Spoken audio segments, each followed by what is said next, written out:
ফিসকে আবারও আইপিএলে ফিরিয়ে নিতে বিসিবির কাছে হাত পেতেছে ভারতীয় ক্রিকেট বোর্ড। তবে বিসিবির সোজা সাপটা উত্তর, এখন অনেক দেরি হয়ে গেছে। ভারত মাথা নত করলেও নিজেদের সিদ্ধান্তে অনড় বিসিবি। মুস্তাফিজকে আর আইপিএলে দেওয়া হবে না, ভারতে বিশ্বকাপও খেলতে যাবে না টাইগাররা। আরো শুনুন।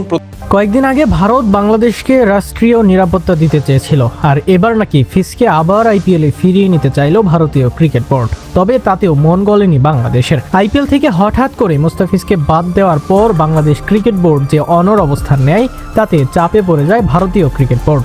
পরিস্থিতি সামাল দিতে শেষ পর্যন্ত মুস্তাফিজকে পুনরায় আইপিএলে ফেরানোর প্রস্তাব দেয় ভারত। তবে সেই প্রস্তাবের জবাব ছিল এক কথায় না।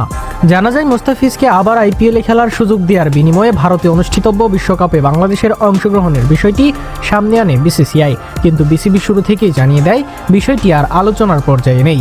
বোর্ড স্পষ্ট করে বলে, কোনো পরিস্থিতিতেই বাংলাদেশ দল ভারতে বিশ্বকাপ খেলতে যাবে না।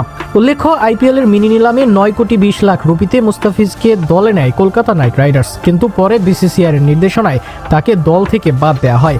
শুধু তাই নয়, কলকাতার সামাজিক যোগাযোগ মাধ্যম থেকেও মুস্তাফিজকে ঘিরে থাকা ছবি ও ভিডিও মুছে ফেলা হয়। এই আচরণকে অপমানজনক ও নিরাপত্তাজনিত উদ্বেগের কারণ হিসেবে দেখে কড়া প্রতিক্রিয়া জানায় বিসিবি। বোর্ডের পক্ষ থেকে তখন জানানো হয়, যে দেশে একজন আন্তর্জাতিক মানের ক্রিকেটারের নিরাপত্তা নিশ্চিত করা যায় না, সেখানে পুরো দল পাঠিয়ে বিশ্বকাপ খেলানো দায়িত্ব জ্ঞানহীন সিদ্ধান্ত হবে। তাই বাংলাদেশের ম্যাচগুলো ভারতের বাইরে আয়োজনের দাবিও তোলে বিসিবি। এই অবস্থানেই বড় চাপের মুখে পড়ে ভারতীয় ক্রিকেট কর্তৃপক্ষ। এর মধ্যেই বিসিবির কাছে ফোন করেন বিসিসিআই এর এক ঊর্ধ্বতন কর্মকর্তা। বিসিবি সভাপতি আমিনুল ইসলামের সঙ্গে ফোন আলাপে তিনি জানতে চান, মুস্তাফিজকে আইপিএলে ফেরানো হলে বাংলাদেশ কি বিশ্বকাপে খেলতে যাবে ভারতে? উত্তরে বাস্তবতা স্পষ্ট করে জানিয়ে দেওয়া হয়, সিদ্ধান্ত বদলানোর সময় শেষ। কথোপকথনের শেষটা ছিল ইটস টু লেট। এই প্রসঙ্গে দেশের একটি শীর্ষ জাতীয় দৈনিকে বিসিবির এক পরিচালক বলেন, প্রস্তাবটি গ্রহণ করলে তা হতো ইনিংস ঘোষণা শুরু করার পর আবার সেই ইনিংসে ব্যাটিং শুরু করার মতো। ক্রিকেটে যেমন এটা অসম্ভব, নীতিগতভাবেও তেমনি আমরা তা মানতে পারছি না।